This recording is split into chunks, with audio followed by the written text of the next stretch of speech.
Hey, Chris, first of all, welcome back. Just how would you sum up what happened out there tonight? They outplayed us tonight. You know what I mean? We didn't make shots. You could tell they had, a lot more energy. And I got to be better. I shot terrible. You know what I mean? I got to pick up the pace. We'll be ready game 4. Next up is Rachel Nichols with ESPN, followed by Kellen Olson. Hey, Chris. Welcome back. What's up, Rach? Did you get to shoot at all? I know you're not supposed to do heavy basketball activities while you're out, but did you get to keep up your game at all while you were out? Devin just said he thought you were trying to get your win a few times over. Yeah, I messed around a little bit on the court at my house, but other than that, good. I'm just happy to be out here playing. You know what I mean? It's a lot of people, in the world who dealt with this and, don't get the opportunity that I have. So I'm just grateful to be back out here playing. We haven't heard from you, just the timing of it, obviously so difficult. Can you take us through kind of the reaction and then acceptance and then just wait to get back out here? Shit happens, and it did, and I'm here now. You know what I mean? So I'm cool. Next up is Kellen Olson with Arizona Sports, and then Dan Woike. Chris, nice to finally meet you. And in the third quarter, that's where the Clippers outscored you guys by 13. What did you see go wrong exactly for you guys there? We was taking the ball out of the net. Man got aggressive. If you watch them all playoffs long, that's when they've been really good, that third quarter. So we got to see what we can do better. We missed Cam, Payne. I've been at home watching these last 2 games, and I saw the pace that he was playing with. And, late in the game, we started to do a little bit. So we'll look at the film and try to make sure we're better, not only in just the third quarter, but all game long. Next is Dan Woike with the LA Times, and then Gina Mazzella. Hey, Chris. Yep. Good to see you. Happy you're feeling well. Appreciate it. It's been a few years since you played a playoff game here in Los Angeles. I played a couple here a few weeks ago. Oh, yeah. That's it. It's been a long year, Chris. I'm curious, though, you've experienced a ton when it comes to weird stuff that's happened to you in the playoffs. What have you taken from those experiences? Do you feel more equipped to handle a curveball, kind of like the one you got thrown? Absolutely. Things could be a lot worse. Like I said, I'm here now. Got an unbelievable team. It's named Phoenix, and I got the best support system you could absolutely have. So ain't nobody over here feeling sorry. Whatever that's in the past, you move on. Next up is Gina Mazzella with Suns.com, and then Duane Rankin. Chris, good to see you. You too. Yeah. You too. I know you've played so many games in your life. I would imagine a lot of it is like riding a bike, but when you are out for 10 days, what is the toughest thing to get back as far as just kind of the nuances of the game tonight? I don't know. That's a good question. I can't wait to get home and watch the film from the game. It's a lot easier playing than it is watching it at home. I'll tell you that much. My nerves was terrible these past 2 games watching at home. But, it felt good to get back out there and play. And now, we got some unfinished business. Next is Duane Rankin with the Arizona Republic, and then Dave McManaman. Over, Chris. Yep. Nice to finally meet you. You too, man. Wanted to ask just how was your body feeling tonight? Because Monty was saying that conditioning, that he thought you were trying out to get you when you play a little longer than you normally would have if Cameron was there. So how was the body feeling? I was cool. I was good. Yeah, I was good. Feel like I feel even better next game. But yeah, I was cool. I was prepared, so. Next is Dave McManaman with ESPN, and then Trusty Tedrick.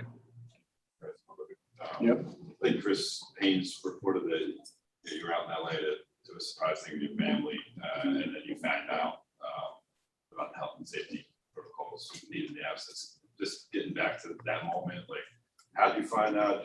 Have you been racking your brain, wondering how it could have happened? The reporters you were vaccinated, so obviously. I was laying in bed with my kids and got a text from Brady. You know what I mean? And so then you go into, it is what it is. Dealt with it. Anybody with kids, anytime you're going through something, the hardest part is being away from your kids and your family. So once you get over the shock of what's happening, to hell with how and why, you just start, figuring out how you can get better. Like I said, I got the best team in the world you could possibly have, and I'm here. I'm grateful. Appreciate it. Next is Trusty Tedrick with Channel 3, Channel 5, and then Mark Spears. Hey, Chris, welcome back. I just wanted to ask you a little bit about, it's been a minute since your team has lost. You've kind of been in this position before. What do you say to a team to kind of reset for the next game? Get your rest, get some water, hydrate, get ready for game 4. That's about it. That's what we said. We'll come in tomorrow, look at it, see what we did well, see what we didn't do well, and get ready for the game on Saturday? Yep. Next is Mark Spears with ESPN, and then Anthony Slater. Chris, welcome back. Glad you're okay. Yes, sir. Talk about Book. How do you think the mask affected him at all? And did you guys talk much about it? And what did you think about his injury? They happened. I told him game 2, as soon as it happened, first thing popped in my mind was Steve Nash. You know what I mean? But he got the mask. He's fine. You know what I mean? Like, we're not one of those teams we looking for excuses and all that stuff. We give them their credit. They played really well tonight. We'll get ready for game 4. Got time for 3 more. Next is going to be Anthony Slater with The Athletic, and then Sam Amick. Chris, along those lines, you actually broke your nose back early in your Clippers tenure and had to wear a mask for a few games. Do you remember that at all? Did it affect you, affect your play at all? I remember I did have to wear a mask for a few games. I don't remember if I broke my nose. I don't know what it was. Yeah, no, it was cool. Did it for a few games, and then I was all right. Final 2 questions are Sam Amick with The Athletic and Duane Rankin.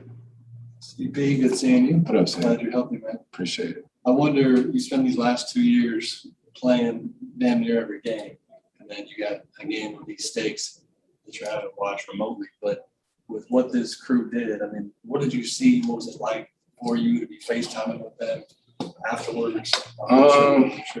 It's kind of a blur now. I feel like that was like 3 weeks ago. Right. But it's great, man. I didn't talk to a few guys around the league who called, checked on me or whatnot. But I think the biggest thing, they called and said they just love the way our team is. A few guys like stars in our league who called and was like, man, just to see the way that you guys really play together, play for each other, that's real, our relationships and stuff. So it's genuine. It's a fun group to be around. And when you're around a group like that, you want to win. You don't ever want the season to end because you actually like being around each other. So. Final question is Duane Rankin. And Chris, obviously, I saw you with Javon before the game. Looked like you were taking it all in, being back on the floor. And now that this game is over, how much is it now? Hey, look, let's get back to what we need to do. Just so you know, Duane, we do that before every game. I didn't know that. I know. I'm just telling you. We do that before every game. Okay. Right before the national anthem. That's part of our pre-game routine. Okay. That's what me and JC do. Okay. Yeah. Okay. Nothing more, nothing less. Okay. Yeah, I know. It's all good, but I'm just telling you, you're going to see it again Saturday. Okay. Yeah. We sitting in nosebleeds. Oh, man. Hey, talk to the right people. We are. Did you notice his suit? Clean over there. I see you. I believe it, Chris. Thanks, man. All right, Thank you for the time, Chris. Nice to see y'all. I didn't expect this.